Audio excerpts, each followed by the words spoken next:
¿Qué línea ha seguido el gobierno de Andrés Manuel López Obrador en la arena internacional? ¿En qué se ha basado su política exterior, sobre todo respecto a Estados Unidos? Revisemos. Transcurrido su primer año de gobierno, el presidente mexicano Andrés Manuel López Obrador se ha caracterizado por mantener un vínculo de cooperación y no de subordinación con Estados Unidos. Ha seguido la célebre Doctrina Estrada, impulsada por Genaro Estrada, secretario de Relaciones Exteriores durante la presidencia de Pascual Ortiz Rubio en 1930. Que en esencia plantea una postura anti-injerencista y de respeto a las decisiones soberanas de las naciones. La doctrina Estrada caracterizó a México a lo largo de su historia, pasando por ciertos bémoles como las gestiones de Vicente Fox, Felipe Calderón y Enrique Peña Nieto, cuyos gobiernos mantuvieron una actitud sumisa a la Casa Blanca. Desde que asumió la presidencia, AMLO ha retomado la línea que hizo de su país un ejemplo en materia diplomática. Esa línea explica las posturas de López Obrador al rechazar el bloqueo a Cuba y el hostigamiento a Venezuela por parte de Estados Unidos. El mandatario se niega a sumarse al autodenominado Grupo de Lima, al tiempo que ofreció crear el llamado Mecanismo de Montevideo para promover el diálogo como única vía de llegar a una solución política en el país bolivariano. La doctrina Estrada también es coherente con la decisión de otorgarle asilo al presidente Evo Morales y al vicepresidente Álvaro García Linera tras el golpe de Estado en Bolivia.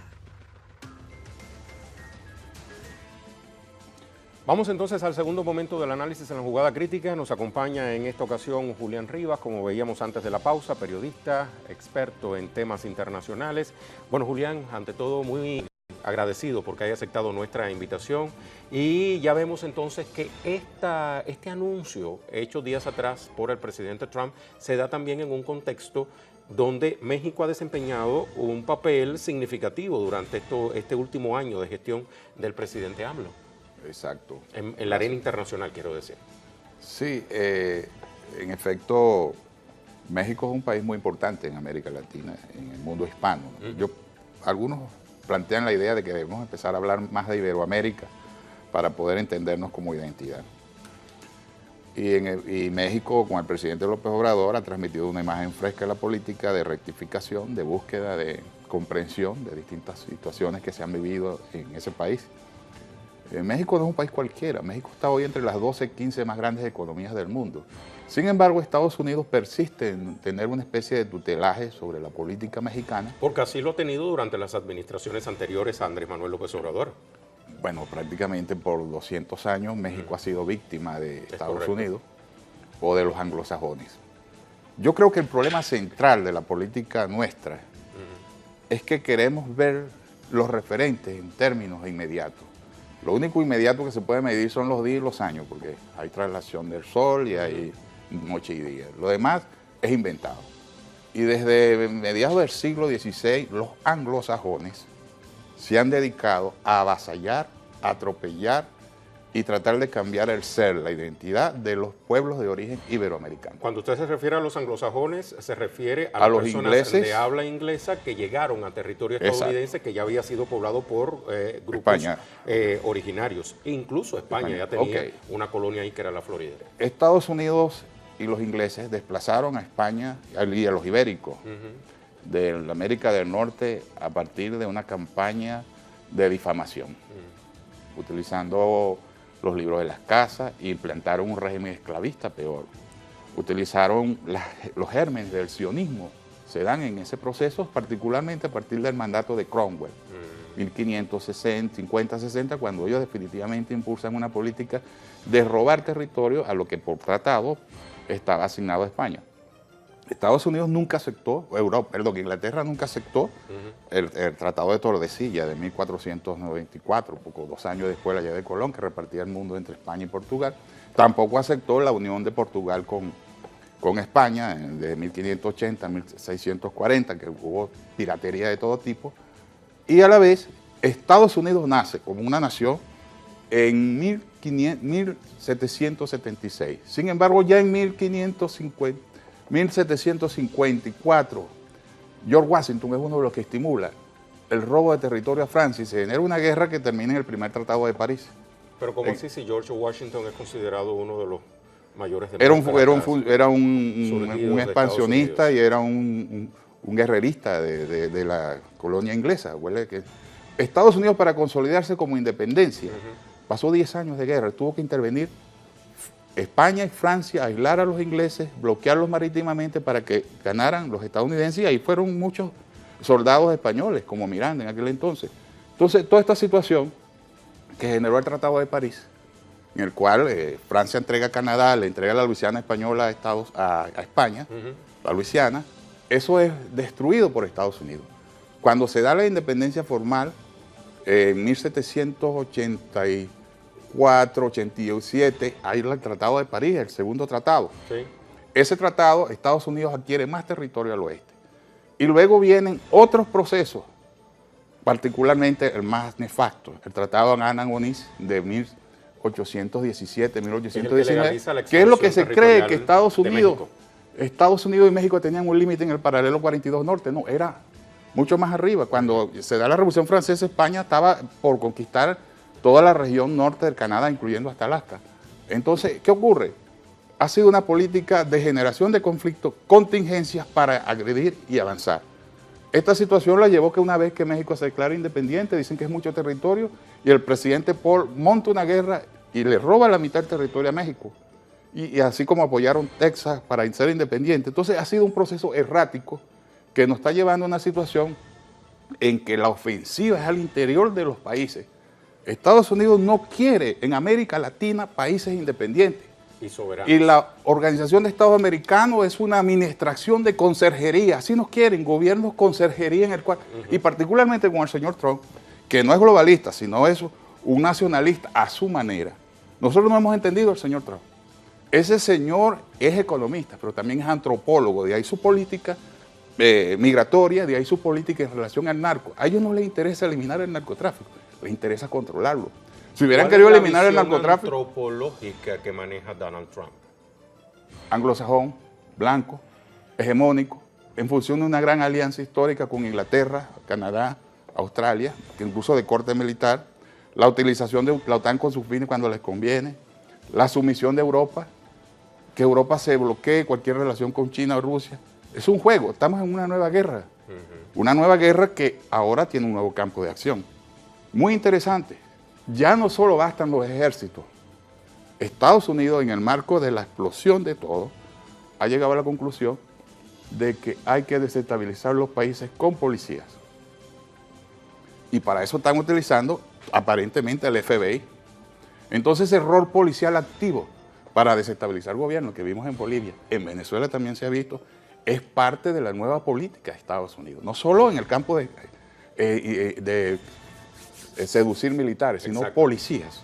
Entonces estamos en una política que los políticos de América Latina no le entienden, porque no han estudiado los elementos de orden biográfico, histórico, de la conducta y el sentido del destino manifiesto de Estados Unidos, que es liquidar a las naciones que son diferentes al modo anglosajón. Pero ahí surge entonces una respuesta, habiendo estudiado esto, ¿cómo hacerle frente?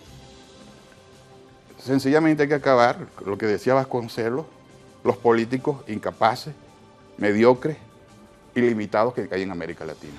Nosotros tenemos que avanzar indiscutiblemente a procesos de alianza con nuevos actores económicos, no esta burguesía amarrada, porque Estados Unidos tiene un orden no solo en el campo policial, del narcotráfico. Nuestras economías están sujetas al Wall Street, a la Reserva Federal. No podemos ni siquiera intentar irnos del redil del dólar. Pero han estado porque sujetas a Wall Street porque durante las décadas pasadas, dígase 70, 80 y 90, las denominadas democracias de América Latina se subordinaron firmando papeles con Estados Unidos. Bueno, ok. Entonces, la posibilidad de que estos países sean realmente independientes pasa por la construcción de otra realidad. Y esa otra realidad pasa por pueblos conscientes. Porque nosotros no vamos a desarrollarnos de ningún tipo con la imposición de los anglosajones. Nos dislocan las economías, nos intervienen desde el punto de vista financiero, nos extorsionan y nos amenazan si tratamos de cambiar el dólar y buscamos nuevas alternativas de integración. Nosotros no tenemos, como América Latina, ni siquiera un sistema de ferrocarriles integral. Nosotros lo que tenemos son trenes de cercanías. Esa es la conducta. Nosotros no tenemos un sistema financiero sólido. Nosotros no tenemos nada y estamos una espalda de otro, porque esa ha sido la política de los anglosajones, empezando por Inglaterra y Estados Unidos. Nosotros no hemos avanzado en expulsar de la región a las pequeñas colonias que son centros de paraísos fiscales y piratería. Todas esas islas, aun cuando existe un tratado, una organización de descolonización del mundo, según las Naciones Unidas. Entonces estamos en una situación en la cual el narcotráfico es un expediente. Ahora bien, ahí me cabe la siguiente pregunta. El narcotráfico es un expediente, pero no es un expediente de la administración de Andrés Manuel López Obrador, es de mucho más atrás. Entonces, ¿por qué declarar como grupos terroristas ahora que está López Obrador en el gobierno a estos grupos? Es una excusa, como curiosamente son grupos, familias de origen israelita las que asesinaron. ¿Por qué no lo hizo con Peña, por ejemplo? Incluso no lo hizo con el señor Vicente Fox, que pidió la legalización del narcotráfico. Y el señor Vicente Fox era un alto gerente de Coca-Cola. El problema del narcotráfico es quién administra los recursos. En Colombia se acabaron importantes carteles del narcotráfico y hoy Colombia tiene más de 300.000 hectáreas de hoja de coca y más de 200 o más 1.000 de hectáreas de hoja de marihuana. Y son economías sumergidas. ¿Ese tipo de declaración respecto a Colombia? Porque ya la tiene controlada. Entonces hay un intento de desestabilizar México, un intento que está dibujado. Hay un libro de Robert de Kaplan llamado Viaje al futuro al imperio, donde el problema de México y el narcotráfico ya está presente, ya es de los años 97, 98, ya hace 20 años. Entonces estamos ante un presidente que ha decidido, no solamente al interior de Estados Unidos, de romper toda norma y todo criterio. O sea, ese señor no es globalista, como fueron Obama, Clinton, que este señor es un señor, desde el punto de vista estadounidense, racista y nacionalista de las élites. Pero también expansionista. Exacto. Ahora, hay un aspecto que está claro. Hasta ahora, el derecho internacional humanitario que se expresaba en la Corte Penal Internacional, y particularmente el Estatuto de Roma, definía 4 ámbitos de acción: el crimen de guerra, el genocidio, de lesa humanidad y el delito de agresión. Se ha planteado en muchos escenarios incluir el narcotráfico, los delitos ambientales. Habría que ver si también la agresión económica, el bloqueo, las sanciones, pudiera ser un delito internacional. Pero Estados Unidos, con el presidente Clinton, aprobó, lo firmó, el Estatuto de Roma. Pero el último día el presidente Clinton lo hizo, luego eso fue rechazado. Entonces, Estados Unidos no está en ningún organismo internacional que permita una política combinada en materia de lucha contra el narcotráfico. Porque no le conviene, porque el sistema financiero norteamericano es el que más se beneficia del narcotráfico. Lo hizo peor. Y la moneda casi oficial. La denominada ley patriota, que sobre texto de defender a Estados Unidos es una ley extraterritorial. Son leyes unilaterales.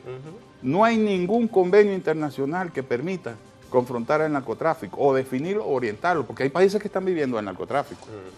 Cuando se están desarrollando grandes laboratorios para la medicina, que usan componentes derivados de la cocaína y de la marihuana. O sea, hay un discurso que no es sincero y no hay espacio internacional creíble para discutir estos problemas. Entonces, por el otro lado está la industria armamentística. Se ha comprobado que el 70% de las armas que usan en México en el fenómeno del narcotráfico vienen de Estados Unidos. Y algo peor, el narcotráfico se mueve más con dólar que con otra moneda. Entonces estamos hablando de un tema complejo que sin duda tiene incidencia de distintos tipos, favorables o no, en la economía de Estados Unidos, y que este señor, en el esfuerzo por redelinear su política interna y además de recomponer los grupos económicos y tratar de captar mercado, porque el problema no es nada más la moneda fiduciaria, el problema también es qué recursos cuentas para darle fortaleza a esa moneda. Entonces, ahí es donde viene la intervención en Venezuela, en Bolivia, que es la desestabilización, y ahora con un nuevo aliado, Brasil, que fue tomado por agentes del sionismo internacional, que está claro que el presidente de Brasil es uno de ellos. Es una situación muy difícil la que está viviendo este tiempo, en el cual no hay espacio para una discusión colectiva. ¿Por qué no hay espacio para una discusión colectiva? Primero, fueron bloqueados. Segundo, los políticos latinoamericanos no han querido abordar su problema existencial, su problema de quiénes son, de dónde vienen y el marco histórico. Si nosotros no conocemos... Pero muchos de esos políticos latinoamericanos, sobre todo quienes proceden o quienes dirigen gobiernos progresistas, proceden del seno del pueblo. Pero ha habido mucha ingenuidad. El caso del presidente Morales actuó con mucha ingenuidad. Yo no le critico que se haya ido. El primero que renunció para evitar un derramamiento de sangre es un hombre que indiscutiblemente era además de valiente. fue el mariscal Sucre, primer presidente y presidente vitalicio de Bolivia, y en medio de un caos se fue. Sencillamente que hemos querido hacer transformaciones en un cuadro institucional que no funciona, con un sistema financiero donde los primeros enemigos son los banqueros internos. ¿Cómo cambiar entonces ese sistema? Creo que ¿Arrancarlo de raíz? Creo que con ¿Es tan movimientos fácil? de masas y nuevas formas de democracias directas, mayoritarias, que obliguen a que nosotros nos encontremos como lo que somos. Nosotros no somos anglosajones, ni nosotros no somos, porque por cierto que en sentido nos están llevando a una guerra de religión también. Nos están metiendo por todas las maneras posibles, porque hemos tenido direcciones de cultos que no han entendido el problema histórico. Hay un proceso histórico. Los anglosajones no ven la política en términos de día y de año, la ven en términos de siglos. Y su objetivo histórico es un objetivo tomar por completo América Latina. Si nosotros no lo entendemos, no estudiamos cómo actúan, no vamos a comprenderlo. Es una política de felonía desde Benjamin Franklin. Tenemos que cambiar hasta los modos de interpretar estos procesos. Seguimos creyendo que el que configuró toda esta política es Monroe. No. Esta política la configuraron John Quincy Adams y su padre John Adams. ¿En qué se basó su política? Una política, en primer término, se dio de manera abierta con la transcontinentalidad. Hay un pasaje que, por cierto, de Alejo Carpenter en el Siglo de las Luces, donde Víctor Hugo le dice a Esteban que si no fuera por los franceses y los españoles, George Washington hubiera sido colgado. Cuando se logra la independencia, a los pocos años ya Estados Unidos, cuando se da la Revolución Francesa, no quería pagar deudas a Francia, se alía con Inglaterra y viene la famosa casi guerra entre Francia y Estados Unidos.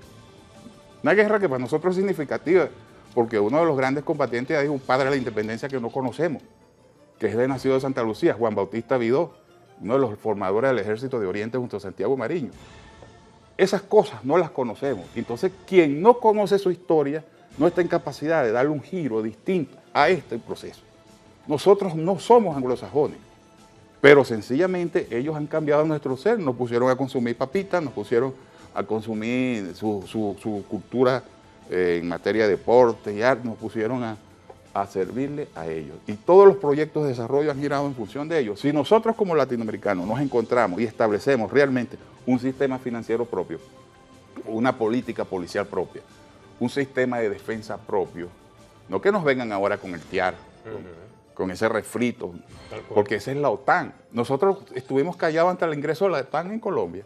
La OTAN está en Colombia, hay narcotráfico. Entonces, esto es un juego político, pero un juego político que le da dividendo en la medida en que ellos actúan y nosotros somos pasivos.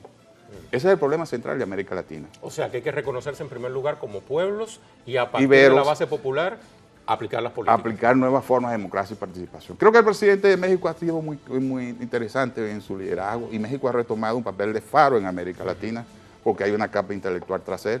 Y creo que no es fácil entrar a México, pero sí la pueden subvertir desde el punto de vista policial. No, además, es muy simbólico que también el momento de su asunción estuviese matizado por una ceremonia de los pueblos originarios. Pero ¿por qué no detienen a los banqueros que amasan dinero con el narcotráfico? ¿Por qué no detienen a los capos en Estados Unidos? Porque es que el narcotráfico es un buen negocio para ellos, sencillamente que quieren controlarlo completo. Tal cual. Eso y es sobre todo. todo fuera de fronteras. Exacto. Julián, 1.000.000 de gracias por haberse acercado a nuestros estudios de Telesur y darnos sus reflexiones.